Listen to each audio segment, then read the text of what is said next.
아무리 어둠이 심해도 빛이 오면은 어둠이 확 물러가는 거예요. 예, 아무리 세상이 어둡고 또 두려움이 많고 해도 예수님이 빛이신 줄로 믿습니다. 예수님 계시기 때문에 걱정할 것이 없어요. 이 시간 예수님을 다 높이고 뜨겁게 은혜를 사모하시기를 바랍니다. 우리 주님은 우리 형편과 처지를 다 아십니다. 여러분 한 분 한 분에게 성탄의 선물을 꼭 주시기를 바라는데 형편에 맞는 그런 선물을 다 주시기를 주의 이름으로 축복합니다. 고대 중동에서는 점성학이 최고의 학문이었습니다. 별을 보고 농사를 짓고 항해도 하고 여행도 하고 별을 보면서 이 자연의 모든 것을 적응하고 극복해 나가야 했어요. 그래서 별을 연구하는 학문이 이 기초과학이나 다름이 없었습니다. 아기 예수께 경배하러 온 동방 박사들은 페르시아에서 천문학을 연구하는 학자들인데 그들에게는 큰 인물이 나오면은 하늘에 특별한 별이 나타난다 하는 그런 믿음이 있었습니다. 특별히 바벨론 포로 생활을 유대인들이 오랫동안 했었는데 그 유대인들의 영향을 받아서 장차 메시아가 올 것이고 그 메시아가 나타날 때에는 하늘에 큰 별이 나타날 것이다. 그런 말을 많이 들으면서 영향을 받은 거예요. 민수기 24장에 보면은 한 별이 야곱에게서 나오며 한 홀이 이스라엘에서 일어나서 그렇게 말씀을 하고 있습니다. 밤하늘에 이상한 별이 큰 별이 확 나타나는 것을 이 별을 연구하던 이 박사들이 본 거예요. 아, 분명히 이것은 예사로운 일이 아니다. 위대한 왕이 출현했다는 것을 알리고 있다. 그래서 예물을 준비해 가지고 먼 길을 떠나게 되는 것입니다. 그 별을 따라서 쭉 이렇게 동쪽으로 유대 땅까지 그렇게 와서 마침내 예루살렘에까지 이르렀는데 헤롯 왕궁에 들어가서 유대인의 왕으로 나신 이가 어디 계십니까? 물었어요. 헤롯 왕은 내가 왕인데 또 왕이 났다고 하니까 충격을 받았어요. 듣는 많은 사람들이 굉장히 막 소동을 했습니다. 그래서 왕이 내심으로 감추고 성경학자들을 불러서 메시아가 어디서 나겠느냐 물었더니 베들레헴에서 태어나신다고 했습니다. 그래서 헤롯 왕이 박사들에게 베들레헴에서 태어난다. 그쪽으로 가보라. 가르쳐 주면서 가서 아기께 경배하거든 내게도 와서 말을 해주더라. 그럼 나도 가서 그 아기께 경배하겠다. 그렇게 일러서 보낸 거예요. 그 말을 듣고 가는데 별이 문득 베들레헴의 한 여관집 마구간 위에 머물러 서는 것을 보고 기뻐해서 거리로 들어갑니다. 거기 들어가니까 아기가 있는 거예요. 요셉과 마리아가 있는 거예요. 그리고 그 앞에 엎드려서 경배하고 준비해온 귀한 예물을 드렸다. 그런 말씀이 오늘 본문에 상세히 나와 있는 것입니다. 만왕의 왕이시오 만민의 주이신 예수님이 이 세상에 태어나셨는데 헤롯 왕과 같은 사람은요 그 예수님을 칼로 맞이하려고 했어요. 또 여관 주인은요 그 예수님을 마구간으로 보내버렸어요. 그리고 많은 성경학자들은 성경을 연구하면서 지식적으로 알고는 있었지만은 찾아가지도 않고 전혀 경배하지도 않고 관심을 갖지 않았어요. 그런데 박사들은 이방인들입니다. 멀리에서 1500km나 되는 그런 먼 길을 걷고 해서 거기까지 와가지고 엎드려 경배했다. 그 사실은 오늘 우리에게도 신앙적인 큰 교훈을 주고 있는 것입니다. 박사들의 이 경배는 우리 예배의 오리지널을 보여주고 있는 그런 장면이라고 할 수가 있습니다. 그들이 3가지 예물을 드렸어요. 그런데 그 예물은 하나하나가 보통 예물이 아닙니다. 왕께나 드리는 그런 귀한 예물이에요. 사실은 그 예물로 그들의 믿음을 우리에게 말해주고 있어요. 첫째, 황금을 드렸는데 이 황금은 뭐냐? 믿음을 나타내는 것입니다. 베드로전서 1장 7절에 보니까 너희 믿음의 시련이 불로 연단하여도 없어질 금보다 더 귀하여 예수 그리스도에 나타나실 때 칭찬과 영광과 존귀를 얻게 하려 함이라. 그런 말씀이 나옵니다. 히브리서에 믿음이 없이는 하나님을 기쁘시게 못한다. 하나님이 제일 기뻐하시고 귀하게 여기시는 것이 무엇이냐? 우리의 믿음이라는 것입니다. 금보다 귀한 믿음은 참 보배 되도다. 이 진리 믿는 사람들 다 복을 받겠네. 금보다 귀한 믿음이라 해야 된다. 하나님 앞에서는 다 소용없습니다. 뭐 잘난 거 소용없어요. 좋은 옷 입고 온 거 그것도 별로예요. 세상에 지위가 높고 명예가 아무리 대단한 사람이 온다 할지라도 그 별로예요. 어떤 사람을 보고 하나님께서는 크게 반기시느냐? 백부장 같은 믿음이 있는 사람. 내 믿음이 크도다. 우리 믿음을 보시고 하나님은 엄청나게 좋아하시고 엄청나게 기뻐하시고, 그러니까 우리가 주님 앞에 드릴 수 있는 최고의 선물이 무엇이냐? 믿음의 선물이라는 거예요.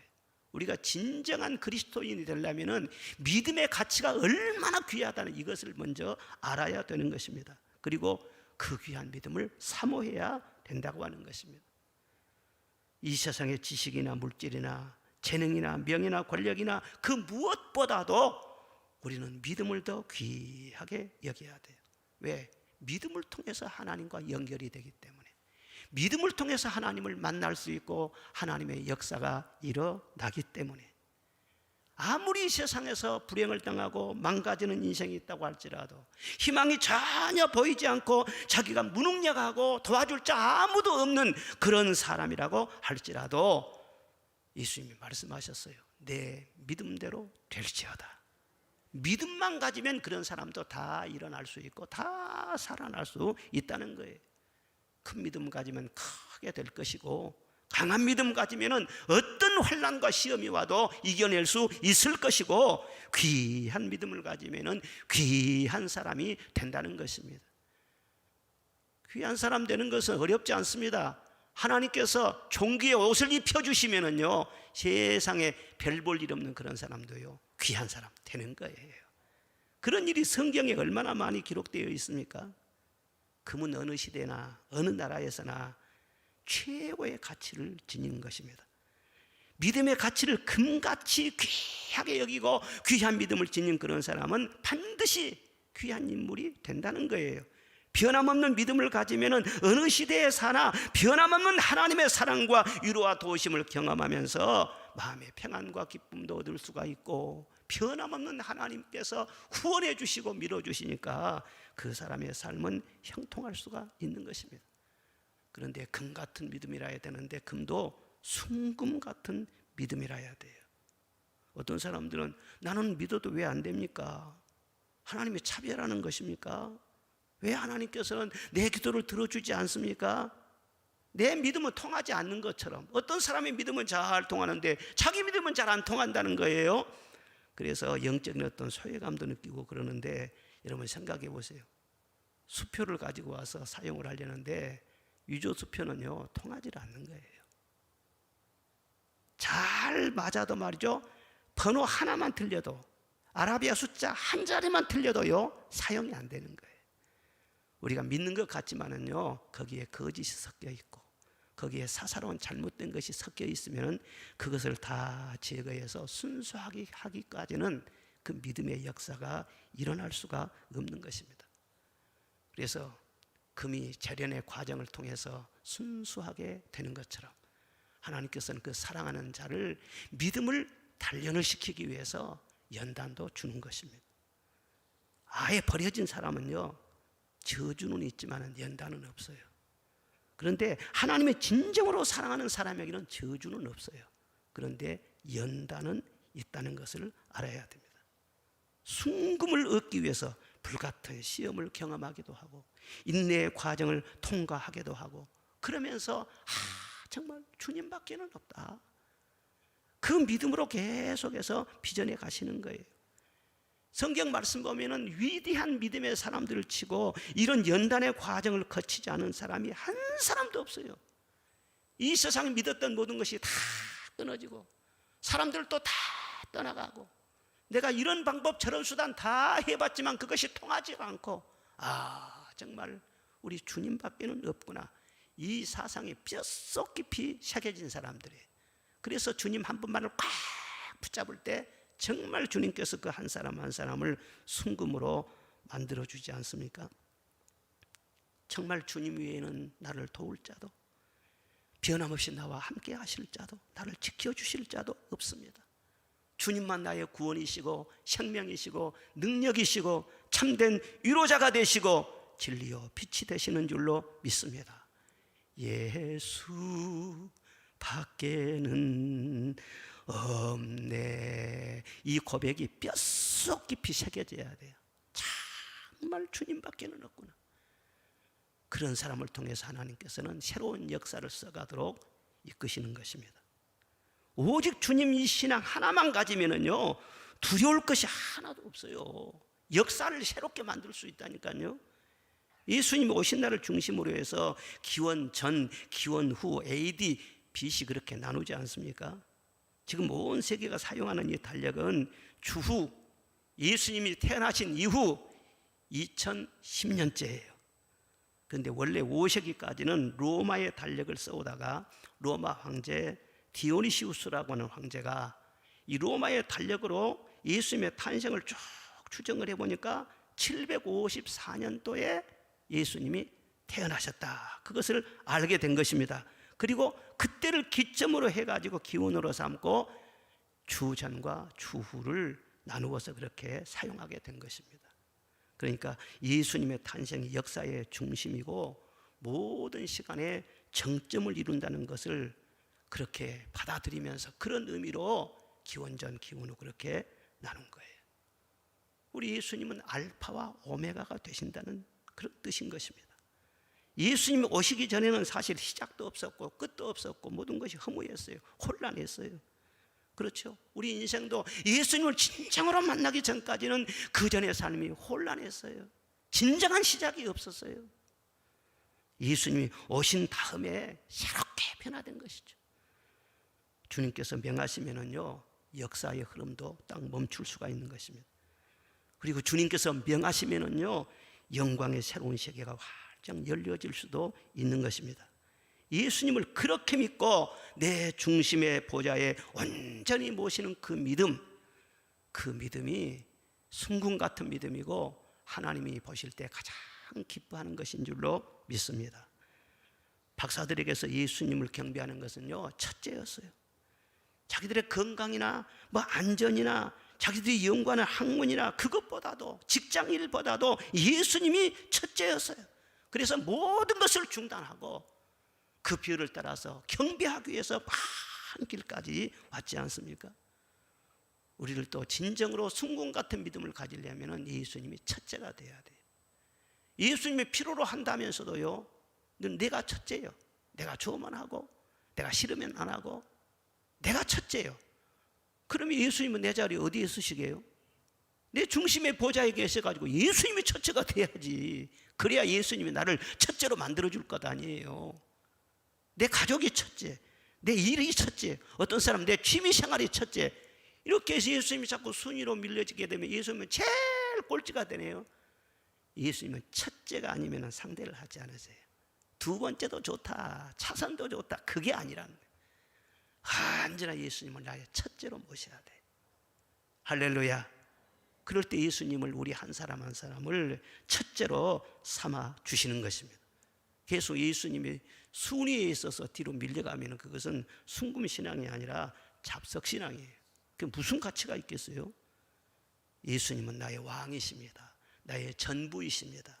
나의 첫째가 되십니다. 그런 황금 같은 믿음을 예물로 우리 주님께 올려드리는 성탄절이 되시기를 바랍니다. 그리고 둘째, 유향을 드렸어요. 뭘 드렸다고요? 유향을 드렸는데 이 유향은 무엇을 의미하느냐? 기도를 의미하는 것입니다. 계시록 5장 8절에 보니까 어린 양 앞에 엎드려 각각 검은고와 향이 가득한 금 대접을 가졌으니 이 향은 성도의 기도드리라, 그렇게 말씀이 되어 있어요. 시편 142편 1편 2절에도 나의 기도가 주의 앞에 분향함과 같이 되며, 그렇게 말씀을 하셨어요. 향불을 피우면 향이요 쭉 위로 올라가지 않습니까? 우리의 기도가요 하나님의 보좌에까지 말이요 쫙 상달이 된다는 거예요. 우리는 향을 많이 사용하지 않으니까 잘 모르는데 향이 말이요 사람의 마음을 굉장히 상쾌하게 해줘요. 우울한 기분이 있다가도 좋은 향 내음을 맡으면은 그냥 마음이 즐거워지고요. 예? 엔돌핀이 막 솟아나고요. 침향 좋은 것을 피워놓으면 저녁에 사하고 잠도 잘 들고요. 좋은 향불을 피워놓으면은요 벌레, 독충 그런 것들이요 침입을 못한다는 거예요. 그래서 중동 사람들은 향불을 많이 핀 것입니다.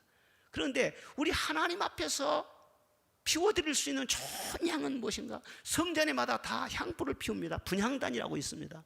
그런데 그런 향불이 하나님 앞에 올라가는 것보다도 성도들이 진정과 신령으로 하나님 앞에 기도를 드리잖아요. 찬송을 부르잖아요. 그러면 그것이 보좌에 상달되는 향이 된다는 거예요. 그래 흠향을 하시고 그 향을 맡으시고 기분이 좋으시잖아요. 그러면은 노아의 그 제사를 흠향하신 다음에 너무 기분이 좋으시니까 하나님이 무지개를 다 보내주면서 다시는 노아 홍수 같은 이런 홍수가 없을 것이다 약속을 해주셨어요. 우리에게도 우리 주님이 영광 받으시고 주님이 기뻐하시기만 하면은 얼마나 참 좋은 일이 일어나겠어요. 그래서 기도는 아무나 한 것이 아닙니다. 거듭난 하나님의 자녀만 기도할 수 있는 특권이 있습니다. 종교마다 다 기도가 있지만은 그들의 기도는 그들 나름대로 한 것이고 만물을 창조하신 하나님 앞에 부여하신 하나님 앞에 상달되는 기도, 통하는 기도는 예수님의 이름으로 드리는 기도라야 될 줄로 믿습니다. 우리가 아무런 자격이나 조건이 없지만 하나님의 자녀라고 하는 그 한 가지 조건으로 오직 주 예수님의 이름으로 약속의 말씀만을 믿고 하나님 앞에 기도하면은 구하는 자에게는 주시고 찾는 자에게는 찾게 해주시고 두드리는 자에게는 문을 열어주시는 그런 능력을 끊임없이 행하신다 우리에게 말씀하세요.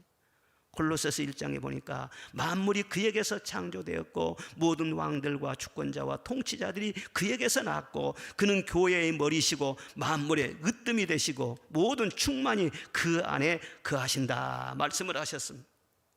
즉 주님 안에는요 능치 못하심이 없고 주님은 부요하시기 때문에 없는 것이 없다 한 거예요. 우리의 모든 요구, 우리의 모든 소원을 다 들어주실 수 있는 분은 대한민국 정부도 아니고 유엔도 아니에요. 오직 예수님 이름밖에는 없는 줄로 믿습니다. 그 예수님께 기도해서 내가 응답을 받고 그분의 도움을 받고 그러면 우리에게도 말할 수 없이 좋지만요 하나님이 영광을 받으신다고 했어요. 너희가 내 이름으로 구하면 받으리니 내 기쁨이 충만할 것이니라 요한복음 15장에도 그렇게 말씀을 했어요. 자녀들이 잘 되면 자녀들도 좋지요. 그런데 누가 더 좋아해요? 부모님이 훨씬 더 좋아요. 좋은데 취직해 보시오. 자녀들이 시집 잘 가보십시오. 그러면요 본인도 행복하지만 부모님들이 더 좋아한다니까 막 자랑하고 이와 같아요. 우리가 기도해서 응답받고 하나님의 영광이 나타나면 우리에게 좋지 우리에게. 근데 하나님은 더 좋다니까요. 그래서 우리가 기도하는 것 자체가 하나님 앞에 예물이 되는 거예요. 훌륭한 예물이 되는 거예요. 세상에서 드릴 것이 아무것도 없어가지고 빈손으로 나왔다 합시다. 그럴 수도 있는 거 아니에요? 그런데 주 예수 이름으로 눈물을 흘리고 내 마음을 다 드려서 기도해 보십시오. 하나님이 얼마나 그 사람을 기뻐하시는 거예요. 골로새서 4장에 기도를 계속하고 기도에 감사함으로 깨어있으라 그랬어요. 그리스도인들이 왜 기도를 계속해야 됩니까? 이 세상에 살면서 파도가 계속 밀려오잖아요. 시험이 계속 생기잖아요. 세상이 험악하고 원수마귀가 우는 사자처럼 삼킬 자를 두루찾고 우리는 연약하고 도울 자가 없고 어떻게 합니까? 그러니까 계속해서 기도할 수밖에 없는 것이죠. 성도에게 어떤 문제가 생기는 것은 기도 숙제를 내주는 거예요. 어떤 근심이나 질병이나 환난이 덮칠지라도 하나님 앞에 기도하라는 그런 사인입니다.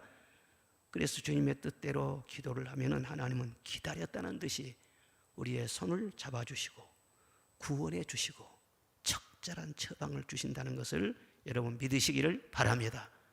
그 하나님과 우리와 함께 사는 거예요. 그 하나님과 늘 기도로 호흡을 삼고 사는 거예요. 그래서 하나님의 사랑을 느끼고 하나님의 도우심을 경험하면서 이 세상 사는 동안에 하나님을 아는 지식이 체험적으로 점점 더 깊어지는 거예요. 나의 하나님, 누가 무슨 말을 하더라도 나의 하나님은 살아계십니다. 나의 하나님은 신실하십니다. 나의 하나님은 변함이 없으십니다. 하나님을 점점 알아가는 거예요. 그런 사람을 하나님이 기뻐하실 뿐만 아니라 우리가 반드시 그런 믿음의 사람이 돼야 돼요. 영국의 국회의원 중에 헨리 파우스트라는 분이 있는데 이분 여자입니다. 그런데 이분이 20살 때 아버지와 함께 사냥을 나갔다가 아버지의 실수로 그만 실명이 되고 말았어요. 얼마나 충격이 컸겠습니까? 딸을 일생 동안 불행하게 만든 그 아버지의 충격은 더 컸어요. 너무너무 괴로워서 막 죽으려고 하는 거예요. 가정이 다 무너지게 생겼어요. 평소에도 그들은 신앙생활을 했지만은요, 이 일을 계기로 해가지고 주님을 간절히 찾게 되었어요. 더 깊이 기도하기 시작을 했어요. 딸은 눈물을 흘리면서 하나님만을 붙잡고 나는 주님밖에 없습니다. 주님 내 길을 인도해 달라고 그렇게 기도를 했어요. 그러면서 딸이 괴로워하는 그 아버지를 보고, 아버지, 이제는 나 걱정하지 마세요. 나는 곧 읽을 법을 배우겠습니다. 주님과 함께 내가 일어서겠습니다. 아버지 걱정 마시고 나를 위해서 기도해 주세요. 그래서 그 아버지가 계속 기도했어요. 그 본인도 늘 기도했어요. 환난을 당하기 전에는요, 나네 하면서 자기 힘으로 막 잘 나가니까 살지. 그런데 이런 어려움을 딱 당해놓으니까는요, 기도의 삿발을 꽉 붙잡는 거 아니겠어요? 우리 주님은 약한 자에게 강함이 되시고 슬픈 자에게 위로가 되시고 눈먼 자의 빛이 되어주시는 줄로 믿습니다. 그 딸에게 주님은 만나주셨어요. 그래서 잘 자라가지고 국회의원이 되어서 많은 사람에게 소망을 심어주는 역사의 길이 남는 위대한 인물이 되었다. 불의의 사고로 큰 충격과 불행이 그를 덮쳤지만 그것을 계기로 해서 기도했더니 오히려 불행이 복이 되더라는 거예요. 사랑하는 여러분, 무엇이 부족합니까? 무슨 어려움이 있습니까? 무슨 충격적인 일이 있습니까? 어떤 큰 위기를 만났습니까? 그럴지라도 그 일을 계기로 해서 주님의 보좌 앞에 더 가까이 나아가시기를 바랍니다. 그러면 주님을 더 깊이 만날 수 있고 놀라운 간증거리가 만들어지게 될 줄로 믿습니다. 기도에는 무한한 잠재력이 있다는 것을 알아야 돼요. 그래서 기도에 투자를 많이 할수록 우리는 많은 것을 얻을 수가 있어요. 세상 일 다 분주하게 하며 시간 다 쓰고 내가 체력이 다 소진될 정도로 그렇게 팡팡팡팡팡 하면서 그렇게 뛰어다니지만 말고 하나님을 바라보면서 여러분의 기도의 영역이 좀 더 넓어지시고 좀 더 깊어지시기를 바랍니다. 그 기도 자체가 하나님 앞에 예물이 되는 거예요. 하나님이 기뻐하시는 거예요. 기도하면요, 응답을 받을 뿐만 아니라 우리의 죄를 이길 수도 있어요. 우리가 회개하면 죄 사함을 받잖아요. 그런데 죄에 또 넘어지고 그러면 얼마나 속이 상해요. 그런데 기도를 해보세요. 그럼 성령이 충만하기 때문에 죄를 짓지 않게도 해주시고 죄를 미워할 마음도 주시고 죄를 이길 수 있게 해주시고 의를 행하게 하시고 선을 행하게 하시고 의의 열매를 맺도록 성령께서 우리를 도와주시는 거예요. 우리의 삶의 변화를 일으켜 주시는 거예요. 이전에 좋던 것이 이제는 값없게 되어버린 거예요. 죄는 짓지 않으려고 하면 오히려 더 짓게 돼요. 내 의지로 술을 끊으려고 하면요, 잘 안 끊어져요. 내 의지로 담배를 끊으려고 하면 잘 안 끊어지는 거예요.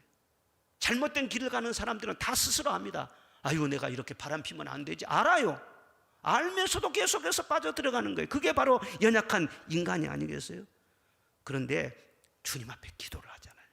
그러면 성령으로 충만해지시고 그래서 죄를 싫어하게 하시고 끊게 해주시고 우리 힘으로 못하는 것을 하게 하여 주시고 할렐루야. 그래서 어떤 죄인일지라도요 늘 기도하면은요 변하여 새 사람 되고, 예수님처럼 점점 변화가 일어나는 것입니다. 기도하면 또한 삶의 풍성함을 누릴 수가 있어요. 이 경제 문제는 가장 큰 문제 중에 하나잖아요. 그런데 이 문제라고 하면서도 문제를 제대로 푸는 사람은 없어요. 온 나라가 다 덤벼도 이 빈곤 문제를 해결해 줄 수가 없어요. 코로나 때문에 더구나 지금 경제가 아주 말할 수 없이 어렵지 않습니까? 그런데 어떻게 이걸 해결할 수 있느냐? 이게 방법이 안 나오는 거예요. 그래서 많은 사람들이 고민하고 탄식하고 그렇습니다. 그런데 우리 예수님께서 이 세상에 오실 때는 가난한 자에게 복음을, 눈먼 자에게 보게 함을, 눌린 자에게 자유를, 뭔가 대안을 갖고 오신 분이에요. 가난한 자에게도 대안을 갖고 오시는 주님이시에요. 뭐 가난하다고 해서 우리가 기도하면은요, 아 여기 떡 있다, 떡 받아라, 이렇게 주님은 안 하시죠. 꼭 필요하면 그럴 때도 있겠지만요, 그렇게 바로 떡을 주고 그렇지를 않아요. 가난의 원인을 치료해 주시는 거예요. 게을러서 가난했으면요, 부지런하게 해주시고, 죄를 지어서 가난했으면요, 죄를 끊게 해주시고, 부부간에 맨 부부싸움 아니라고요, 집안이 빈곤해지고 말이에요, 황량해지고 그래서 그럼 부부간에 화목하게 해주시고, 나쁜 습관 때문에 경제가 파탄이 됐다, 맨 그냥 막 도박이나 하고, 맨 그냥 막 주식이나 하고, 그러면서 그냥 쫄딱했다, 그 나쁜 습관을요 고치게 해주시고, 그리고 지혜를 주시는 거예요. 길을 열어주시는 거예요. 일하는 기쁨도 주시는 거예요. 그래서 점점 빈곤한 삶이 부해지도록 도와주시는 분이 우리 주님이신 것입니다. 병든 자가 또한 고침을 받습니다. 기도하면요. 어떻게 우리가 건강 보증을 하는가? 우리가 염려가 되니까 이 병원 저 병원 다니면서 검사도 많이 하고 돈도 많이 들고 그렇게 하지만요, 그러나 믿음으로 우리가 기도함으로 건강도 지킬 수 있어야 되는 것입니다. 야고보서 5장의 믿음의 기도는 병든 자를 구원하리니 주께서 그를 일으키시리라. 그러므로 너희 죄를 서로 고하며 병 낫기를 위하여 서로 기도하라. 의인의 간구는 역사하는 힘이 많으니라. 히스기야가 병들어 죽게 되었을 때 성전에 올라가서 낯을 벽으로 향하고 여호와여 구하옵나니 진실과 전심으로 기도한 나의 기도를 기억하여 주옵소서. 그 기도를 들으시고 고쳐주시고 생명을 15년 동안이나 연장시켜 주시는 것처럼 그 하나님은 오늘도 나의 하나님인 줄로 믿습니다. 살아 역사하시는 줄로 믿습니다. 병든 자는 예수 이름으로 기도해서 치유를 성탄 선물로 받으시기를 바랍니다. 아멘. 지혜가 부족한 자에게 기도할 때는요, 지혜와 영감을 주시는 거예요. 특별히 어린 아이들에게는 가장 필요한 것이 지혜예요. 청년들에게 정말 필요한 것은 많은 돈이 아니고 지위나 권력이 아니라 지혜가 필요해요. 그 지혜를 가지고 일어서게 되거든요. 예수님 앞에 늘 기도하면 예수님께서는 이 세상의 지혜가 아닌 위로부터 내려오는 신령한 지혜, 영광스러운 그런 지혜, 그런 지혜를 늘 공급해 주시는 거예요. 그리고 공부하는 학생들에게는요, 총명을 주시는 거예요. 그리고 재능이 있어가지고 무슨 그림을 그린다. 예수님은 뭐 그림 한 장 그리신 적이 없지만요, 라파엘이라든가 미켈란젤로라든가 그런 유명한 화가들이 다 예수님 영향으로 그렇게 위대한 화가가 된 거 아니겠어요? 예수님이 직접 시를 쓴 것도 아니에요. 그런데 단테라든가 셰익스피어라든가 그런 사람들이 다 성경을 읽고 예수님 영향을 받아서 영감을 받아서 그렇게 귀한 그런 글을 쓰는 거예요. 예수님이 음악을 창작하고 그런 것도 없어요. 그런데 하이든이라든가 핸델이라든가 그런 위대한 음악가들이요, 예수님 때문에 성령의 감동을 받아서 그 놀라운 곡들을요 만들어내잖아요. 우리나라 박재훈 씨가 말이죠, 손양원 목사님 일대기를 오라토리오로 쭉 그것을 이렇게 작곡을 하는데 10년 걸렸어요. 그런데 핸델이 말이죠, 그 어마어마한 메시아 곡, 그것은 세계적인 불후의 명작이에요. 그 곡을 만드는데 불과 22일밖에 안 걸렸어요. 왜? 그가 가난하고 빚으로 막 쫓겨다니면서 막 기도했거든요. 그 기도할 때 하나님이 영감을 주셔가지고 그 영감을 오선지에다 막 정신없이 그리는 거예요. 지금도 그렇습니다. 여러분들이 무슨 일을 하든지 성령님과 함께 하시기를 바랍니다. 기도해서 하나님의 도움을 받으시기를 바랍니다. 의사 선생님은 주님과 함께 진료를, 가르치는 선생님들은 주님과 함께 학생들을 가르치려고 그렇게 해야 되고, 무슨 장사를 하더라도 혼자 장사하지 말고 주님과 함께 장사를 하려고 하고, 어떤 분은 목사님이신데 아주 그냥 교회가 어렵고 성전은 해야 되겠고 돈은 필요하고, 그러니까 하나님 앞에 기도를 했어요. 그런데 너는 뭘 잘하느냐? 그런데 그 목사님이 요리를 잘하는 그런 은사가 있어요. 그래가지고 기도를 하는데 다 생각을 한 거예요. 뭘 한번 해볼까? 뭐 돈이 있어야 뭘 해보지. 돈도 없고, 붕어빵 장사라도 한번 해보자. 하나님의 어떤 감동을 주신가 보다. 그리고 붕어빵 장사를 시작을 했어요. 대박이 터져버렸어요. 붕어빵 장사. 총회까지 지난번 올라와갖고는 붕어빵을 파는데요, 저도 사 먹어봤어요. 이야, 진짜 지금 순천에가 그 붕어빵 장사했다 하면 나는 예배 끝난 다음에 쫓아갈 것 같아. 얼마나 맛있었는지. 그 목사님이 붕어빵을 구우면은요, 사람들이 줄을 서요. 그냥 한 것 같아도요, 성령의 지혜로. 그냥 이 말씀을 건너머 듣지 마십시오. 무슨 일 하면서 이리 막히고 저리 막히고 길이 없고 인간의 생각으로 머리 굴리면서 그렇게 하지 말고 기도해요. 성령이 도와주시니까. 말 한마디를 하더라도, 무엇을 하더라도 마찬가지. 직장 생활을 하더라도 그럼 어디 가든지 귀한 사람이 될 수 있다는 거예요.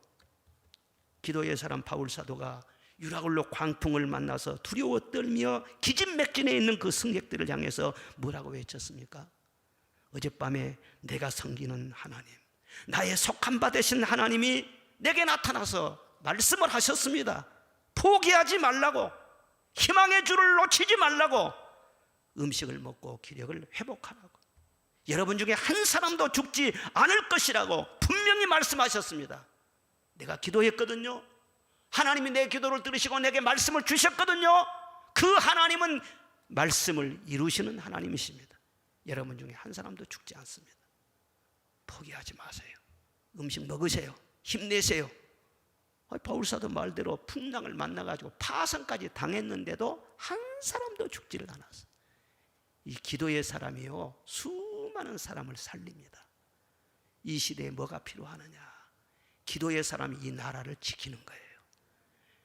여러분, 자꾸 이런저런 비판하고 인터넷에 자꾸 댓글 달면서 그런 데 허비하지 말고 나라를 위해서도 기도하시기를 바랍니다. 의인을 보시고 하나님은 나라에 복을 주시고, 여러분 한 사람만 가정에 있어도 그 한 사람 때문에 가정 전체가 말이죠, 풍랑이 잠잠해지는 것이고 하나님의 선한 도움의 손길이 함께 하실 줄로 믿습니다. 만물의 마지막이 가까웠으니 그러므로 너희는 정신을 차리고 깨어서 기도해라. 못 살겠다 죽겠다 그런 마귀가 좋아하는 말 하지 말고 하나님 앞에 정신을 차려서 기도해라. 그래서 믿음의 놀라운 역사를 써내려가시기를 바랍니다. 그렇게 여러분이 잘 살고 응답을 받는 것 자체가 하나님 앞에 귀한 예물이라는 거예요. 마지막으로는 몰약입니다. 이 몰약은 희생을 의미하는 거예요. 죽은 사람에게 바르는 방부제예요. 이게 몰약입니다. 바로 예수님의 죽음을 미리서 얘기하려고 영적인 감동을 받아서 몰약이라고 하는 이 선물을 가져온 것입니다. 우리 예수님은 희생이잖아요. 성육신한 자체가 바로 희생이에요. 만약 우리나라 대통령이 대통령직을 사임하고 청와대를 떠나서 저 빈민굴에 들어가 가지고 구호 활동을 하고 있다고 합시다. 그러면은 온 세상이 아주 톱 뉴스가 될 겁니다. 이야, 어떻게 그런 일이 있을 수가 있나. 그런데 그보다도 예수님이 이 세상에 태어나신 것은 천배 만배나 더 위대한 뉴스예요. 더 놀라운 사건이에요. 하늘에 계신 우리 하나님이세요. 그 보좌를 비워놓으시고 가장 낮고 천한 이 땅에, 더구나 마구간까지 가난한 집에서 자라나셨어요. 목수일을 하셨어요. 자라나시면서 많은 어려움을 겪으시고 사회 가시면서도 수많은 비난과 배신도 당하시고 온갖 고난과 고통을 겪으셨어요. 그리고 죽으시고 무덤에 들어가시기까지 그 희생이 아닌 것이 하나도 없어요. 전부 다 예수님이 당하신 모든 것은, 자기를 위한 것은 하나도 없어요. 다 희생이었어요. 예수님이 우리를 구원하신 것은 기적으로 구원한 것이 아닙니다. 그분의 희생으로 구원한 거예요. 피 흘림으로 우리를 살리신 거예요. 하늘의 밀이 땅에 떨어져 썩음으로 많은 열매를 맺는 것입니다. 신앙생활은 영생의 길이고 영광의 길이지만은 주님을 따라가는 그 과정 속에서는 희생과 인내와 수고의 과정이 동반된다는 것을 잊으면 안 되는 것입니다. 십자가 없이는 부활이 없어요. 주를 위한 고난이 없이는 영광이 주어지지를 않아요. 진정으로 주님을 잘 섬기려면은 희생이 없이 섬길 수가 없어요. 희생이 없이 참 기쁨도 영광도 주어지질 않아요. 이 박사들을 보면은요, 그 고향인 페르사에서 유대까지는요, 여러 국경을 넘어야 되고 강도 건너야 되고 수많은 사막들을 통과해야 되고 그래야 됩니다. 얼마나 중간중간에 위험한 일이 많겠어요? 그때는 완력시대이기 때문에 무슨 법이 없습니다. 치안이 보장이 안 됩니다. 그럼 국경선을 넘어가면은요, 힘있고 칼 가진 그런 사람들이요, 약탈할 수도 있는 것이고, 죽여도 말이죠, 누가 보호를 못 해주는 거예요. 완력에 밀려날 수도 있는 것이고. 그래서 옛날에는요, 참 여행하는 사람들이 굉장히 위험했어요. 그리고 옛날에 순례자들은요, 목숨을 걸고 순례를 했어요. 그리고 순례길을 떠나기 전에는 아주 유언까지 다 남겼다고 하지 않습니까? 요즘에는 뭐 성지 순례 가도 비행기 타고 가는, 좋은 승용차 타고 가고, 그 내려가지고도 좋은 버스 타고 말에 다니고, 사실 참 즐거운 거죠. 그러니까 옛날에 그 여행길은 그렇게 위험스럽고 고생하는 길이었다, 그 말이에요. 그런데 페르사에서 베들레헴까지 참 그 힘들고 어려운 길이었고 상당한 기간이 걸렸을 것인데, 그런 위험을 다 감수하고 나서가지고 거기까지 통과를 했어요. 그래, 박사들의 이게 희생입니다.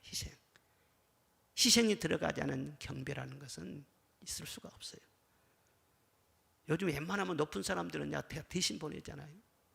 무슨 결혼식이나 축하할 일이 있거나 그러면은요, 잘 안 움직이죠. 더구나 코로나 시대이기 때문에 뭐 축전을 보내든지 뭐 축하 화환을 보내든지 뭐 축하금을 요즘은 계좌로도 보내기도 하니까 보내고 그러지, 직접 자기가 가는 것은 참 드문 일이에요. 웬만하면은요, 저도 꼭 가야 할 그런 때면요, 대리자를 부목사님을 보낸다든가 그렇게 해서 또 인사를 하기도 하고 그렇습니다. 그런데 예수님께 경배하는 것은 아무리 박사의 왕이라 할지라도 누구 대신할 수가 없어요. 자기가 직접 해야 돼. 믿는 것도 내가 직접 믿고 내가 구원받아야지.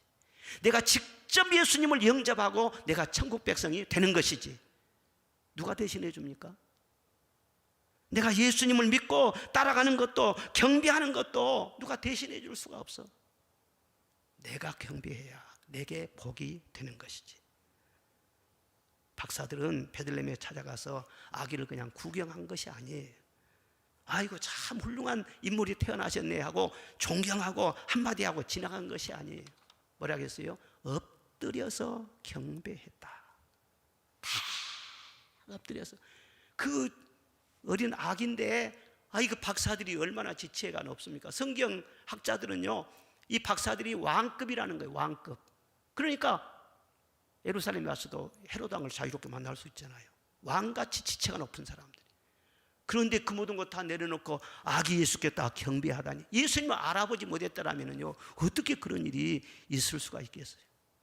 우리들도 그렇습니다. 이 세상 살면서 아무에게나 머리 숙이고 아무에게나 무릎 꿇고 아무에게나 경배하는 것이 아닙니다. 우상에게는 말할 것도 없고 사람에게도 함부로 경배하고 그러면 안 됩니다. 존경하고 예의를 갖추지만요, 하나님 앞에 경배하듯이 사람 앞에 무릎 꿇고 경배해요? 그건 안 됩니다. 그리스도인으로서. 그러나 오직 누구에게? 예수님께. 그 예수님께는 무릎을 팍 꿇은 거예요. 지금 여러분이 의자에 앉아 있을지라도 마음으로 무릎을 꿇어야 돼요. 내 모든 것은 주님께 달려 있습니다. 나를 불쌍히 여겨 주십시오. 내 모든 것 다 주님께 올려드리기를 원합니다. 그 마음이 제게 있지요. 여러분에게도 있지요. 이게 그리스도인이에요. 그럴 때 손해본 것이 아니에요. 완전히 엎드려서 경배할 때 모든 만물이 그 앞에 굴복하게 만드는 거예요. 예수님께 완전히 굴복을 할 때 원수 마귀들이 그 앞에서 꼼짝 못하는 거예요. 시험도 꼼짝 못하는 거예요. 진정으로 경배하는 자에게 놀라운 하나님의 권능을 주시는 것입니다. 황금 같은 믿음으로, 기도의 위항으로, 몰약 같은 희생으로, 주님을 잘 섬김으로 박사급 경배, 동방박사와 같은 그런 경배의 사람들이 다 될 수 있기를 주의 이름으로 축원합니다.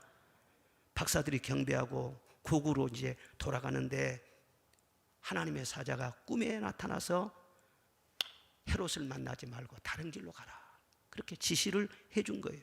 만약 그 꿈에 일러주지 않았더라면은 아기 예수님은 헤롯에게 갈 날에 아마 피하지 못하고 죽었을 거예요. 그리고 박사들도 시임이 위험했을 거예요. 그런데 꿈속에 나타나 가지고는요 길을 다 이렇게 안내해 주시는 것입니다. 이와 같이 우리가 진정으로 주 앞에 경배하고 주님 마음에 합하게 살면은요, 지뢰밭처럼 위험이 많은 세상일지라도 보통 사람들의 눈에는 보이지 않은 참 생명의 길, 하나님이 숨겨놓으신 형통의 길, 참 안전의 길, 그런 길을 가르쳐 주실 줄로 믿습니다. 이렇게 하루하루 경배하면서 주님과 함께 살아가는 이런 삶이 그리스도인의 삶이고, 이것이 우리의 특권이에요. 얼마나 놀라운 복인지 몰라요. 오늘 참 예배드리기가 어렵고 힘들고 그렇지만은요, 여러분 이 복을 놓치지 않고 이 성전에 와서 예배를 드리는 여러분 얼마나 행복하지 않아요? 주님 만나는 그 순간까지 우리가 경배자로 살아갑시다. 기도합시다.